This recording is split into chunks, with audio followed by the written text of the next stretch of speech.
Ce que je viens de dire là, par rapport à la crise là, qui se passe en Ukraine et les troubles dans le monde entier, si quelqu'un pense que je dois faire la politique, c'est que tu es le plus débile de cette génération. Parce que je n'appelle personne ici à voter un personnage politique. Je n'appelle personne ici à militer dans un parti politique ou un camp politique. Non. Mais je suis en train de me prononcer sur une actualité mondiale. Pas plus, pas moins. Et le Seigneur Jésus-Christ avait prophétisé ces troubles-là. Et comme c'est un discours que je tiens, mais beaucoup peut-être ne savent pas d'où est l'origine de ce discours-là, nous lisons un peu Matthieu pour montrer que c'est un passage biblique qui avait été prophétisé par le Seigneur Jésus-Christ et que ces temps qui sont devant nous là ont été annoncés par le Seigneur. Et ce qui se passe là, ce ne sont que les tests pour voir la capacité des âmes qu'ils sont en train de fabriquer. Vas-y papa. Matthieu 24. Oui. 6 à 8. Il est écrit. Vous entendrez parler de guerre. Vous entendrez parler de guerre. Et de bruit de guerre. Ce qu'on entend là, c'est quoi? Bruit de guerre. C'est une prophétie que le Seigneur a donnée. Oh, Jésus-Christ est Dieu, il ne peut pas donner une fausse prophétie. Amen. Tout ce qu'il dit doit parfaitement et pleinement s'accomplir. Alléluia. Et lui-même se donne les moyens pour mettre le peuple, les nations, les grandes puissances en conflit. Pour que ces prophéties s'accomplissent. Vas-y. Vous entendrez parler de guerre. Vous entendrez parler de guerre. Et de bruit de guerre. C'est lui qui a endurci le cœur de Pharaon pour qu'il y ait conflit entre lui et Moïse. Amen. Tout cela pour frapper Pharaon et engloutir l'armée de Pharaon dans la mer pour sa gloire. C'est le même scénario qu'il veut reprendre pour détruire ce monde-là. Oui. Vous entendrez parler de guerre. Je ne suis pas en train de dire de militer dans LMP, dans PPCI, dans RHDP, dans l'URSS ou bien dans l'Union européenne ou bien dans l'OTAN. Il n'a jamais dit ça. Il n'a jamais dit ça. Ça n'a rien à voir. Je suis un chrétien, je viens de l'éternité. Mais je dis que ce monde-là doit disparaître. Et je vous explique comment notre Dieu va procéder pour le faire disparaître. Alléluia. Amen. Vas-y.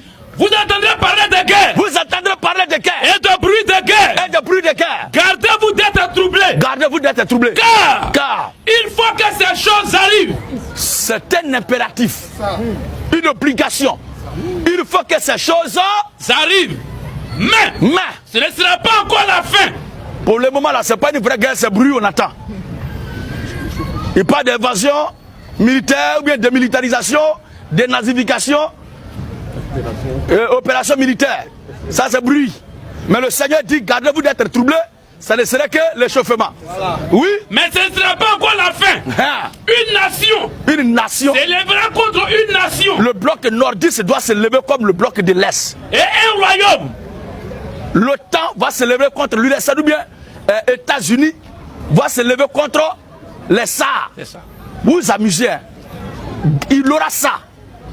Ils vont se manger. Oui. Un royaume contre un royaume.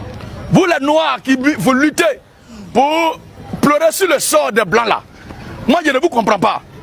Le couloir humanitaire qu'ils ont créé là, on dit nos frères noirs qui veulent quitter l'Ukraine, on les frappe, on les rejette. C'est vous les noirs là qui vous voient, qui voient les blancs comme les êtres humains. Mais eux ne vous voient pas comme les êtres humains. Pour les blancs, nous les noirs, nous sommes des singes, des primates à éradiquer de la terre. Comment le conflit qui se passe entre l'Ukraine et la Russie là-bas, et vous dites que ça aura de graves répercussions sur l'Afrique. Ça va provoquer assez de désastres sur l'Afrique. Nous, on a quoi à voir? Vous ne voyez pas que l'Occident ne nous aime pas? Jusqu'à quand l'homme noir va réaliser que les blancs ne sont pas faits pour notre bien? Il y a crise entre eux là-bas. Ils disent que l'armée africaine est une armée amatrice. On n'est pas une armée professionnelle. Maintenant, eux qui ont une armée archi-professionnelle, on les appelle maintenant en Ukraine pour aller chasser les Russes. Vous les laissez là-bas et vous dites que ça aura de graves répercussions sur l'Afrique.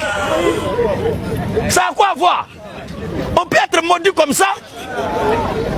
Abat l'occidentalisme! Et quand le coronavirus est venu et puis ça n'a pas fait d'effet. Si nous les Africains, le journal Batal a titré. Pourquoi même? Pourquoi? Ils mettent là en grand caractère d'imprimerie l'étrange résistance de l'Afrique au coronavirus. Pourquoi étrange?